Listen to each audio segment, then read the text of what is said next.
So there we have it then. The Mexico City Grand Prix is done and dusted. And I was surprised to hear this stat when David Croft said it, that it's the first season in which Carlos Sainz has become a repeat winner.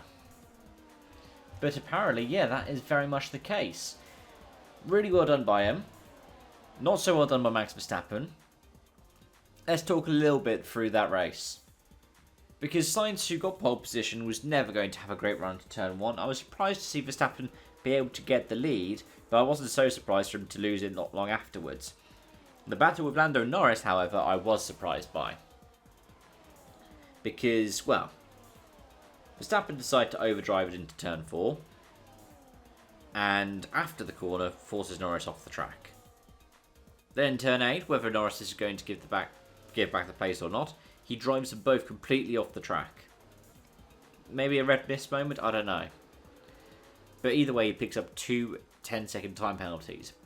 It reminds me of the phrase that we used to use a lot that we haven't used in a while, which is the Verstappen rule. Which is how so many rules happen to change after Max Verstappen had done something. Now, no rules have changed in this case. In fact, I would argue the stewards have been somewhat consistent in how they've given out the penalties relative to last time out at COTA. But either way, it's a typical kind of Verstappen rule, Verstappen driving moment, in my opinion.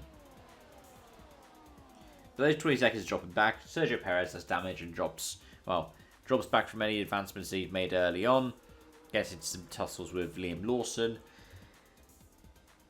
The Mercedes just quietly managed to bring it home in 4th and 5th.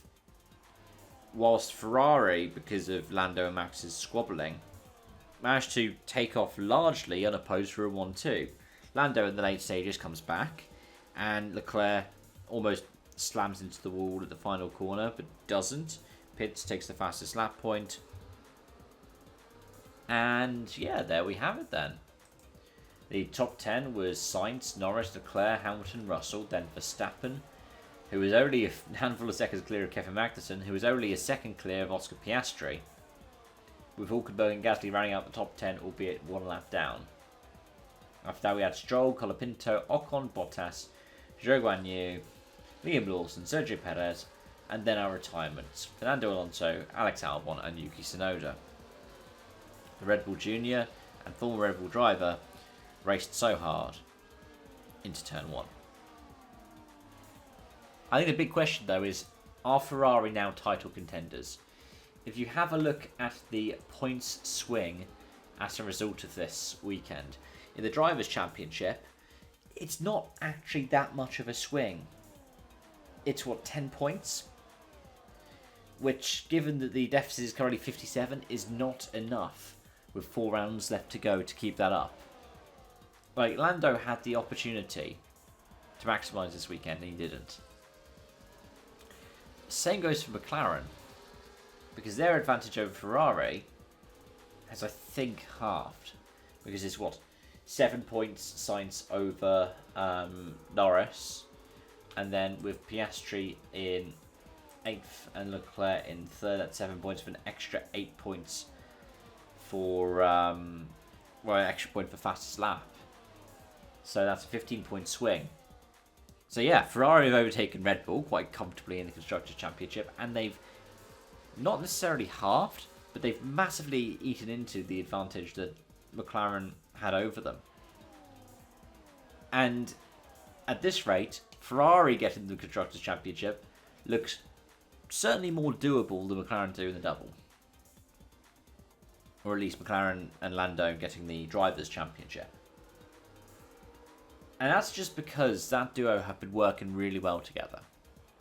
Maybe it is that Lewis Hamilton has seen something in Ferrari, or didn't see the same thing in Mercedes when he made the decision before the season had even started to go to the Scuderia.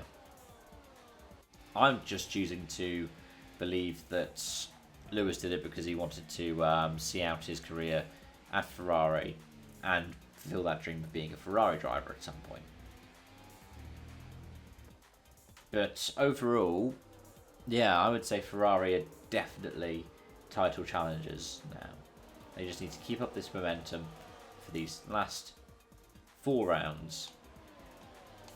And yeah, it could even be the funniest thing of Lando not even being second in the drivers. But anyway, those are my thoughts. Let me know yours in the comment section down below. Thank you so much for watching, and I hope to see you again soon.